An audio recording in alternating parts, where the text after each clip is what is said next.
A stock is a means of being able to invest and partially own a company.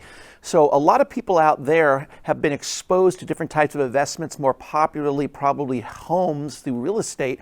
But a lot of people recently have found that a great investment type is getting invested in things like stock. Now, there's advantages of owning stock. When I was younger, there might be a company that I really liked. Like I was a major Coca-Cola drinker. So the first time I got the opportunity to buy Coke, I went out there and I basically put my money into something that I knew I enjoyed.